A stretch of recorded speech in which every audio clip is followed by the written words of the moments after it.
Okay. இப்ப நீங்க சொன்ன மாதிரி அவங்க கம்ப்ளைண்ட் ஃபைல் பண்ற அளவுக்கு போறதே ரொம்ப கம்மியான, குறைவான எண்ணிக்கையில தான் இருக்கு. அப்படி போகும்போதும் இந்த மாரி சமாதானப்படுத்துறது, அப்படி இல்லன்னா மிரட்டல் விடுறது இந்த மாரிலாம் இருக்கும்ல. அதை தாண்டியும் இல்ல நான் கேஸ் கம்ப்ளைண்ட் பண்ணியே ஆவேன், ஆக்ஷன் எடுத்தே ஆகணும்னு ஸ்ட்ரிக்ட்டா போறவங்க என்ன மாரியான ஸ்டெப்ஸ் எடுக்கலாம்? அல்ல பிரைவேட் கம்ப்ளைண்ட் குடுக்கலாம். டிவிஎஸ்சில கம்ப்ளைண்ட் குடுக்கலாம்.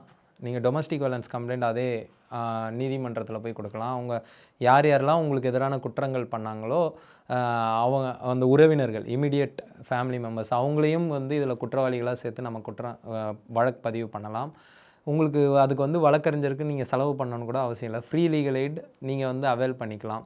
அவங்களுக்கான பாதுகாப்புன்னு ஒண்ணு இருக்கு இல்லையா? அவங்க மறுபடியும் வயலன்ஸ்க்கு உள்ளாக்கப்படுறது. ஆனா, நீங்க சட்டத்தில வந்து அவங்களுக்கு பாதுகாப்பு இருக்கு. நீங்க சட்டப்படி கேட்டீங்கன்னா இருக்கு. ஆனா, இன் ரியாலிட்டி கேட்டீங்கன்னா அவங்களுக்கு இல்லன்னு தான் நான் சொல்லுவேன். இப்போ உதாரணத்துக்கு சொல்லணும்னா, இப்போ என்னுடைய கிளையண்ட் ஒருத்தவங்க இருக்கிறாங்க. நான் டிவோர்ஸும் வாங்கி குடுத்தாச்சு.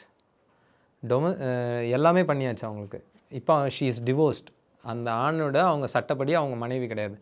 ஆனா, இன்னைக்கே அவர் வீட்டுக்கு போய் அடிக்கிறாரு. ஆனா, இந்த இப்போ டிவோர்ஸ் ஆயிட்ட பிறகு அது மேட்ரிமோனியல் டிஸ்பியூட்டே இல்ல.